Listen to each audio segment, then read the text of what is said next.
I'm always delighted to be here in Iowa, even when it's cold outside, because people have warm hearts here. And, particularly to talk about freedom and the important aspects of freedom in our society.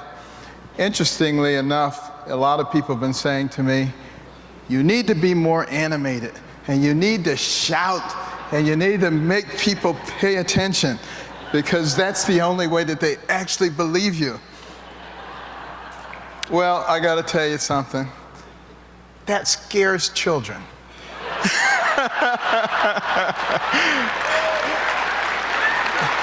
And as a pediatric neurosurgeon, I didn't want all my patients to be afraid. But it wasn't always like that. As many of you know, there was a time when I would fly off the handle, have horrible things happen because of that temper of mine. And the wonderful thing is that God did such a good job of fixing it that people can't believe that I ever had a temper like that. That's a wonderful thing.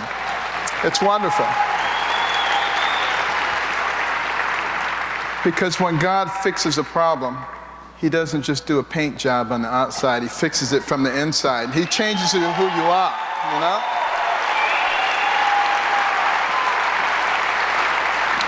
And the Bible says things like that the carnal mind cannot understand. And therefore, it seems like total foolishness that somebody could change. But I don't worry about things like that, because my favorite verse in the Bible, 2 verses, Proverbs 3, 5, and 6.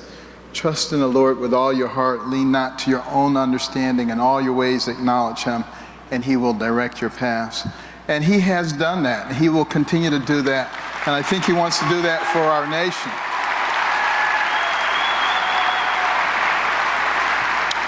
But do you ever stop and think how fortunate you are to live in the United States of America? There are a lot of people who like to denigrate us and say that we're responsible for so many wrongs in the world. But have you noticed there's a lot of people trying to get in here and not a lot of people trying to get out of here? So that should tell you something about what a wonderful place it is. But last week this time, I was in Jordan, and I wanted to actually go over there and talk to the Syrians, because first of all, people said to me, are you sure you want to do that? Because you call the Syrians dogs, so they'll be mad at you. But you know what? It was only the media here they knew exactly what I was talking about, that the terrorists were like rabid dogs. But in this country, it may be the media that's like rabid dogs. But anyway.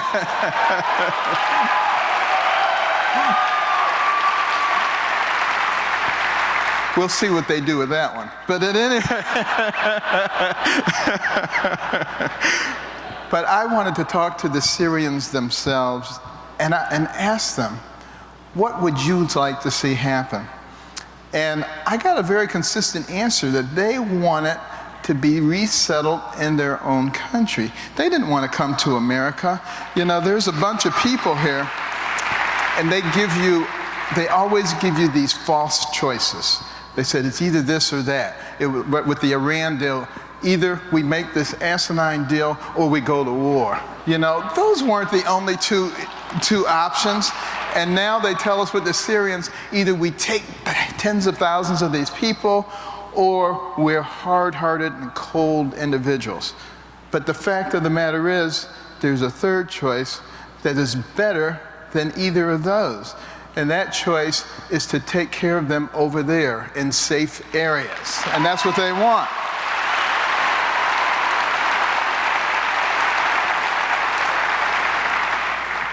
And the only thing that's missing right now is the support for the Jordanians, who have a lot more capacity to take more people. But also you have to think about Syria itself. If you look at the northeastern section of that country, which is controlled by the Kurds, where there are airports and hotels and lots of land, though those people could be resettled there, I'm sure the Kurds would be very happy to have them as long as we provided them with the military assistance they would need to do that. For some reason, we don't seem to trust the Kurds. We'll do something for this one period of time and then this period of time, but we don't trust them long term. And yet every time we have worked with them, it has turned out to be an excellent thing. And we need to understand that we can use them in a very effective way. You know, you think about Cedar a few weeks ago and how they were able to take that. The Kurds were able to take that back from ISIS with our help, our special ops people who were implanted among them. And they were able to squeeze off all the supply routes to soften the city. And then when they were ready to go in with our air support, it was a relatively easy thing to do. Those are the kinds of things that we should be thinking about. If we really want to take care of our people over here, we need to get rid of them over there. And the way that we do that is very systematically. We look at the things that work. That was a model that works. We can do the same thing with Raqqa. You know, their capital, their command central. It only has 4 major routes into it. We can control those, squeeze those off, make it untenable for them to be able to live there, kill them as they try to escape. The ones that do escape and they go somewhere else and form another capital, we find that, we go there, we do the same thing to them. We have them on the run all the time. They won't have time to be doing stuff over here. That's what we have to think about. And we need to shut off all of their monetary supplies, because what they do is they target, you know, the disaffected individuals, not only in the Middle East, but all over the world. And they say, we can give you a better life. And it's true, they can give them a better life because they have a lot of money. But if they can't get the money to them, then they won't have a better life, and it'll make it much more difficult for them to recruit people. And then we have to recognize, you know, the rules of engagement of this administration are really pretty crazy. You know, they have oil, and we need to stop them from being able to use the revenues for that. This administration says if there's an oil truck coming out of there, you can't bomb it because there's a person in it. Well, give me a break. I mean, you can't fight a politically correct war. And even if you do want to be politically correct, just say, if you drive it out of there, we're going to bomb it. Just tell them ahead of time. No problem.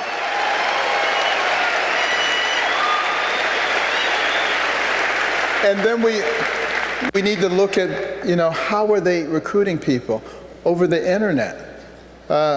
So we need to be getting out counter messages that tell people that there is an alternative, because basically what we're dealing with is good and evil. And I'll tell you something interesting. When Alexis de Tocqueville came to this nation to look at us in 1831, because the Europeans were so fascinated, how could this fledgling nation, barely 50 years old, be competing with them on every level? And he wanted to see what was actually going on. And he looked at many aspects of our nation. But when he finished his big exploration of America, he was so impressed by the ministers, the preachers, and the way that they talked about good and bad. And he finally concluded at the end of the 2-volume set, America is great because America is good. And if America ever ceases to be good, she will cease to be great. That's what he said. And I believe that the people of America still basically are good people. But what we have done, unfortunately, is we've allowed ourselves to be fooled into selecting the wrong kinds of leaders. And the political class would have you believe that they are the only ones who can solve problems.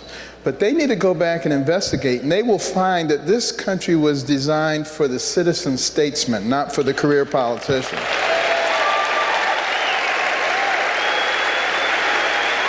And,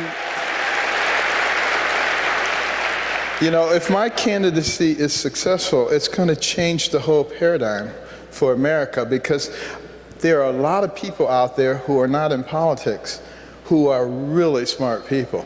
And all of a sudden they'll be saying, you know, I'm going to throw my hat in the ring and we'll have a much bigger pool to choose from instead of just politicians. It'll be a great thing.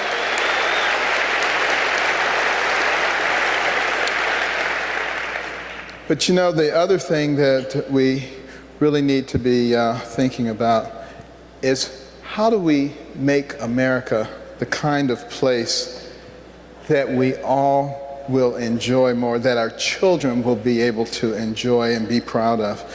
And we have to start thinking about some major issues here. One of the things is that we've become so divided. We've allowed the purveyors of division and hatred to prevail and to convince us that there's a war on women and racial wars and age wars and income wars and religious wars and a war on virtually everything, and that if somebody doesn't agree with you, you should hate them, you should try to destroy them, you should call them all kinds of horrible names. You know, you go on the internet and you look at an article and go to the comment section, you don't get 5 comments down before people are calling each other all kinds of horrible names. Where did that spirit come from? I'll tell you where it did not come from. It did not come from our Judeo-Christian roots. It came from something very different than that.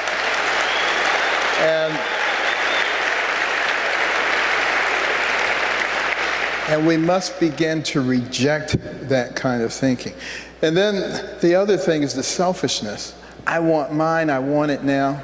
And that's how we get into this situation where we have an $18.5 trillion national debt. Think about this. In 2001, the GDP to debt ratio was 57%. Today it's 103%. Think about that. The debt is actually greater than the GDP. And most economists will tell you that you get into a real problem when it gets to 90%. We're at 103. We've got to drive it back down. Think about this. Our federal government has 4.1 million federal employees. That is absurd. And 645 federal agencies and sub-agencies. And they are just continuing to grow. And then we create an agency to take care of this problem and another one to take care of the problem that this agency created, and it just keeps going and going, and they ask you to pay for it, and that's a problem. And what we have to do is fix the tax code to have something that is truly fair, flat, and low, so that the economy can grow, because history has told us when we have low taxes, the economy grows. And also we need to get rid of all those regulations, because every single regulation costs us in terms of goods and services. And it tends to hit the middle class and the poor much more heavily than it does the rich. These are things that we're going to have to be thinking about. We need to think about the electric grid, which is not being addressed, and it places us in a very vulnerable position. We need to think about the fact that we're not in space. We have to pay the Russians $77 million every time we want to go up there. And the fact of the matter is, look at all the inventions that came out of the space program. And in the future, he who controls space will control the Earth. We cannot afford to get behind in these things.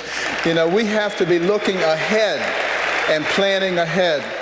But you know, it was Thomas Jefferson who predicted that we would get to this point. He said the people of America would become lax, they wouldn't pay attention, and as a result, the government would grow, expand, infiltrate, and dominate the people. But he said before we turned into another form of government, the people of America would recognize what was going on, would awaken, would stand up, and would take America back. I say now is the time to do that. Thank you.